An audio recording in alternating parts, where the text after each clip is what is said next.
People ask us a lot about why. Why did we want to have an Esalen?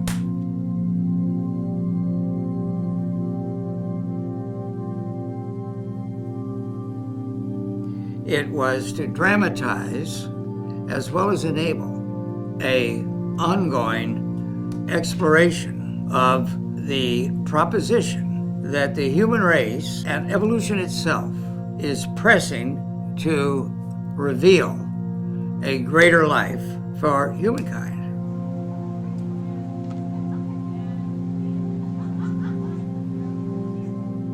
Every period in human history, if there has been a cultural advance, most of the time, new kinds of institutions have been invented to broker it.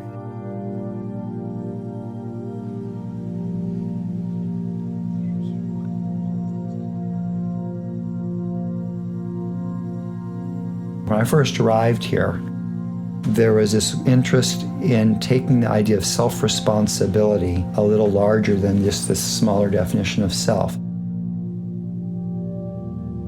It was looking at how could we use the hot springs water to heat the pool.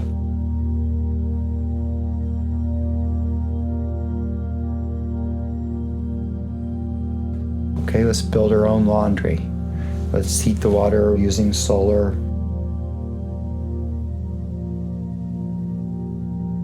This is when the garden idea expanded to the farm, and we cleared that acreage out there.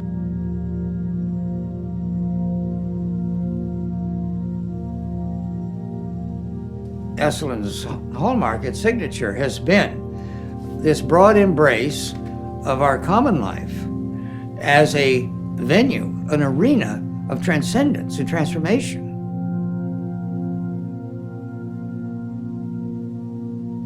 What people were asking for more and more were experiential programs to experience themselves, so we started in. This is in the early 60s. Some of this was forbidden because psychiatry had a powerful influence on thinking about the further reaches.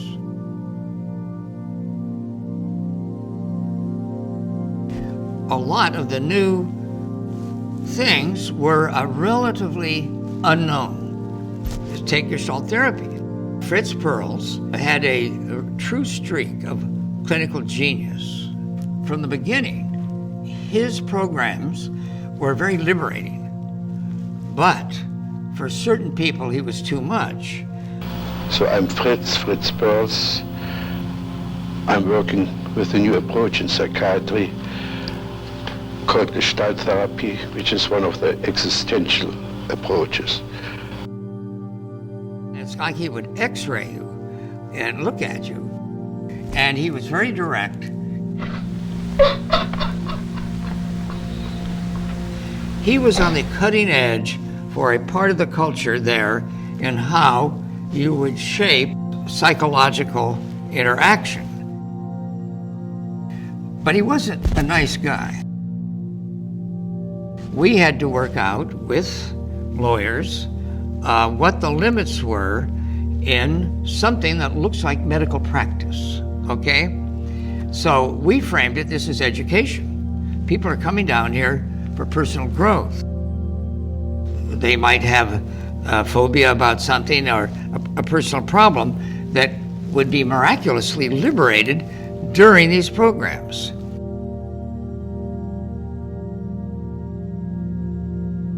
Janet Letterman hired me to be a teacher at Gazebo.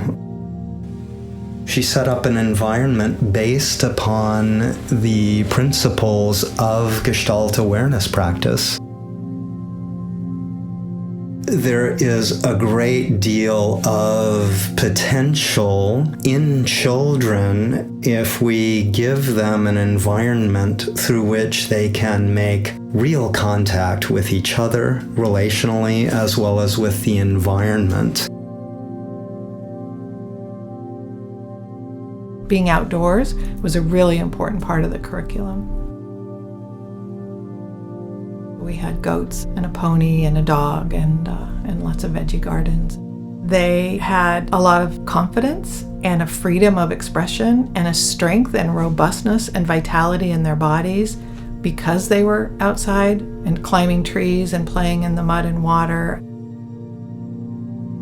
They got to follow their own interest. Really gave them a lot of self-trust and the ability to be spontaneous and really alive.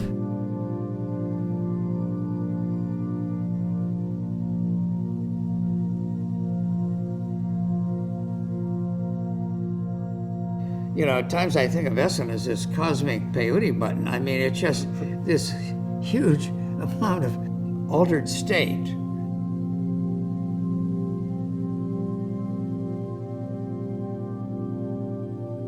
The very first workshops are on things like drug-induced mysticism, I think was the phrase. The world is evolving, and implicit in its very substance is the divine. In the 70s, you've got Stan Grof living here. He starts out in Czechoslovakia as a classical Freudian psychoanalyst. And he was one of the young medical students to whom they gave LSD to try to imitate a psychosis. And the way Stan tells the story, instead of psychosis, he sees God, basically, and it just flips his world. He becomes fascinated in LSD research, and Mike invites him out here, and he ends up staying for 14 years. He's interested in, of course, LSD and psychedelics, but they're now illegal, and so he has to develop some other way of getting people into altered states, and he develops this holotropic breathwork. Initially, people were not very happy when I was talking about the research that we have done. And they said, well, it's great to hear about these fantastic experiences, but can't we do something? Do you have a little stash on the side, I said, I don't have the license here for that, and I don't think Esalen would be very happy. And so I started thinking about, what could we do experientially? So I saw that faster breathing can somehow bring material out of the unconscious to consciousness. And so we started playing with it. It wasn't even called holotropic breathwork at that point in time. We just laid down on mats and he played this music and we started breathing and talked about our experiences afterwards. I just thought, this is interesting stuff. In retrospect, I realize how lucky I was to be exposed to these master teachers in the way that I was.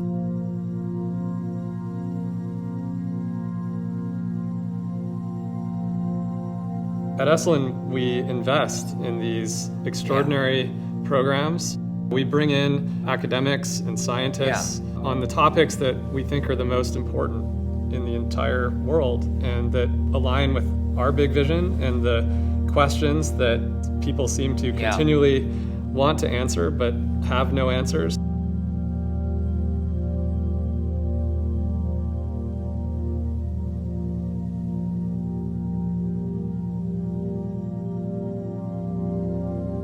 The future is filled with new states of consciousness, and we are involved in that.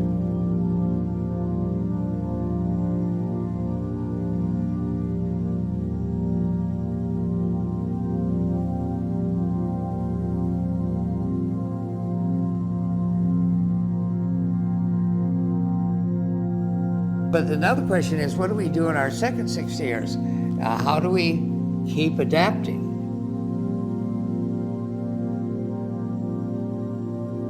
Deep, deep down, this world wants to deliver a higher and better humanity.